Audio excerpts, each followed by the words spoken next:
मी तुम्हाला रमाबाई यांच्याबद्दल काही 2 शब्द सांगणार आहे. ते तुम्ही शांततेने ऐकावे ही माझी नम्र विनंती. रमाबाईचा जन्म 7 फेब्रुवारी 1898 ला वनन्या गावी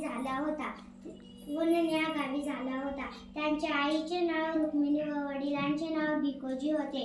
त्यांच्या वयाच्या 9व्या वर्षी डॉक्टर बाबासाहेब आंबेडकर यांच्यासोबत विवाह झाला होता. रमाबाई खूप दयाळू, कष्टाळू, मेहनती व प्रेमाळू होत्या. असे म्हणतात ना, प्रत्येक यशस्वी पुरुषांच्या मागे एका स्त्रीचा हात असतो. त्याचप्रमाणे महामानव डॉक्टर बाबासाहेब आंबेडकर यांच्या थोर जीवन कार्यात रमाबाईचा सिंहाचा वाटा होता. डॉक्टर बाबासाहेब आंबेडकरांच्या जीवन कार्यात अडथळे येऊ नये म्हणून रमाबाईने संसार खूप त्यागाने व कष्टाने सांभाळला होता. आयुष्यभर केलेल्या काबड कष्टामुळे रमाबाईचे शरीर खूप अशक्त झाले होते.